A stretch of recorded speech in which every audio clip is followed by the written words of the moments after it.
nesta terça-feira de frio, hein? Tá fazendo um friozinho, gente, você não imagina, hein? Só quem levantou cedo mesmo para sentir na pele, mas vamos juntos com o nosso programa Hora do Povo dessa terça-feira ao vivo. Hoje falamos sobre direito trabalhista, né, com a doutora Nicole Fontana. Vamos juntos também com Bora Brasil, mobilidade urbana, aplicativo na palma da sua mão, no seu smartphone, que, é claro, vai levar você aonde você precisa ir. Bora Brasil, mobilidade urbana é um aplicativo que você baixa, é leve, fácil de você baixar você no seu smartphone, e você vai ter ali motoristas profissionais credenciados e o melhor de tudo, para levar você aonde você realmente precisa ir, com uma frota de veículos totalmente nova. Aproveite, Bora Brasil, mobilidade urbana, WhatsApp 419995-5762, 419995-5762. Eu disse Bora Brasil, mobilidade urbana, aqui no programa A Hora do Povo. Hoje, a doutora Nicole está por aqui de novo dando o ar da graça para nos informar sobre direito trabalhista. As perguntas vão chegando e tem mais uma aqui, doutora. Bom dia, Dilson. Bom dia, doutora. Como eu posso proceder, doutora, numa ação trabalhista se eu for envolvido? Certo. Um empresário, ao receber ação trabalhista, o procedimento sugerido de imediato é procurar um advogado, porque existe um prazo para responder essa ação e aí o advogado vai estudar, vai poder analisar a melhor forma de proceder. O que ocorre normalmente de início é ser marcada uma audiência de conciliação, onde as partes são intimadas para comparecer e tentar compor um acordo. Também pode ocorrer de já existir um prazo para apresentação de defesa. Aí cada caso é muito particular, é diferente. Então, mas é preciso buscar de imediato um advogado que vai observar o prazo e vai tomar a medida mais adequada.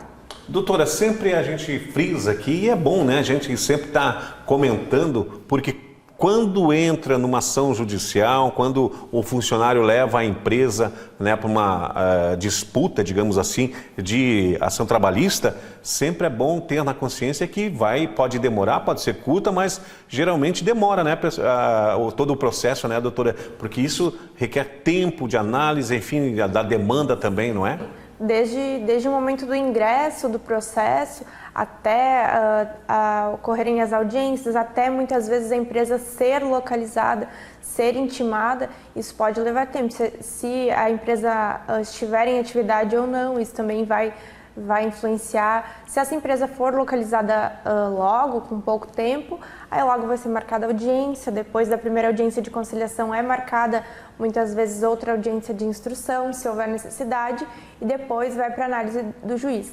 Mas isso a gente está falando de, no mínimo, assim, julgando baixo, a gente está falando de 1 ano, Adilson.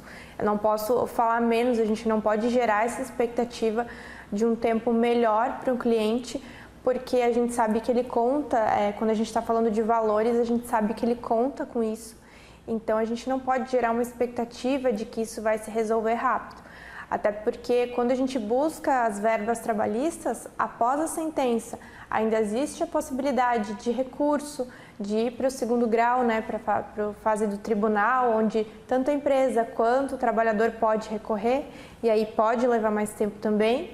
Ou depois da sentença inicia a fase de execução, de cumprimento de sentença, que é onde a gente vai buscar recebimento dos valores efetivamente, que também, dependendo da situação dessa empresa, do patrimônio, da liquidez dessa empresa, também pode ser uma fase que a gente encontra dificuldades. Doutora, uma pergunta que pode ser a dúvida também de muitos trabalhadores. Os custos, doutora, você entra com ação contra a empresa, né? Os custos de toda essa ação com advogados, enfim, honorários, quem paga, doutora? É o trabalhador? O trabalhador, quando a gente entra com o processo trabalhista, conforme o salário desse trabalhador, a gente consegue fazer um pedido de justiça gratuita para ele não arcar com as despesas processuais. Isso, a gente faz o pedido de justiça gratuita para ele não arcar com as despesas processuais, e aí, conseguindo comprovar isso, o juiz concede. Essa justiça gratuita também para ele não pagar os honorários sucumbenciais, que é quando ele perde o processo, são os honorários da outra parte. Porém, os honorários de advogado, aí são os honorários do advogado que ele contratar para ingressar, são honorários contratuais. Então aí cada advogado vai cobrar da forma que achar melhor. Ou no êxito, né, que a gente fala, que é o final do processo, ou vai cobrar pré-ingresso, aí depende muito de cada profissional a forma que cobra. Perfeito, doutora Nicole. Doutora, chegou uma pergunta, o Pedro aqui de Balneário Camboriú mandou uma mensagem assim, ó. Bom dia, doutora, bom dia, Dilson. Eu trabalho na construção civil e o nosso patrão está pedindo para nós ficar além do horário que é o horário deles de trabalho. Já várias vezes está acontecendo isso. O que eu posso fazer? Porque o nosso horário é até às 18 horas. Certo. Então, Pedro, desde que você bata o ponto nesse horário além, né, e que ele faça o pagamento dessas horas extras, está tudo certo. Desde que não exceda 2 horas, 2 horas extras diárias, está tudo certo. O que não pode ocorrer é vocês ficarem essas 2 horas e não haver o registro, né? Não haver o registro em ponto e não haver o pagamento. Aí é complicado. Doutora, num caso de rescisão, para não chegar ao extremo de um funcionário, de um trabalhador levar, né, na via judicial uma disputa ali trabalhista, no caso seria o mais viável um acerto, né, entre o patrão e o empregado, né, até para evitar esses desgastes, né, doutora? Depende muito da situação, Adilson, porque muitas vezes a gente entra com o processo e logo no início já a empresa e o trabalhador já conseguem entrar no acordo, porque justamente os advogados estão ali intermediando, porque às vezes o trabalhador e a empresa estão com os ânimos alterados, estão com os interesses, né, ali muito aflorados e não conseguem, né, com cautela, com bom senso, negociar. Então, por isso que os advogados, nessa parte, fazem um papel muito importante. Eles vão intermediar e vão chegar no consenso da melhor forma para ambas as partes. A figura do advogado é fundamental, né, doutora? É como a senhora falou, né? Às vezes o patrão não quer nem ver o funcionário, né? Ou vice-versa, né? E daí entra ali os 2 advogados que um defende cada causa, né? Ou cada cliente, mas eles são, né, inteligentes para buscar um bem comum, né? Vão buscar o bem comum, com certeza, e intermediar aquela relação que muitas vezes não existe possibilidade de conversa. Muito bem. Mais uma pergunta, doutora, chegando por aqui. Bom dia, doutora Nicole. Se eu tiver estabilidade no trabalho e pedir demissão, eu perco, doutora? Certo. A pergunta é essa. São alguns casos que permitem a estabilidade, né? Algumas situações que dão direito à estabilidade, né, Adilson? Por exemplo, a gestante tem direito à estabilidade de 5 meses após o parto, o trabalhador que sofre acidente de trabalho, que tem estabilidade de 1 ano após a alta previdenciária, né, que se afasta pelo INSS e no seu retorno durante esse 1 ano, ele não pode ser demitido. Porém, se o trabalhador, por conta própria, pedir demissão, ele perde sim o direito à estabilidade.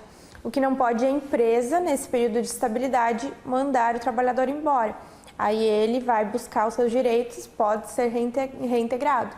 Mas se o trabalhador, por conta própria, não desejar isso, ele não é obrigado a exercer esse direito. Doutora, aqueles membros que sempre tem, né, dentro das empresas, né, nas grandes empresas, supermercados, atacadistas, tem os membros da CIPA, né? Esse pessoal também tem, doutora? Explica um pouquinho pra gente como é que funciona. Também de ter estabilidade. Os membros da CIPA, pessoas que estão na iminência, né, de se aposentar, por exemplo, estão assim há meses da aposentadoria, também não, contando com esse período para aposentadoria, também não podem ser mandadas embora. Porém, se eles desejarem, por exemplo, a gestante, também não podem ser demitidos naquele período da estabilidade. Então, o cipeiro, no caso, como são chamados, eles têm estabilidade de quanto tempo, doutora? Tem um prazo? Tem também um prazo. Todos têm um prazo estipulado. Agora, o cipeiro, eu vou ficar te devendo, precisa verificar certinho na lei específica. Mas eles têm estabilidade, né, doutora? Tem estabilidade também. Muito bem, 11 horas e 1 minuto. O tempo passa correndo aqui no nosso programa Hora do Povo. Vou agradecendo mais uma vez a presença da doutora Nicole Fontona, nossa advogada civil, e também trazendo sempre explicações sobre direito trabalhista. Obrigado, doutora. Uma ótima semana para a senhora. Boa semana. Até a próxima. Até a próxima. 11 horas e 1 minuto, nós vamos para um breve intervalo comercial e logo após nós voltamos com as notícias que deram aí o que falar sobre a polícia, né, que movimentou todo o setor de polícia aqui na nossa região de Balneário Camboriú, enfim, toda a região. Já voltamos, é um instante só.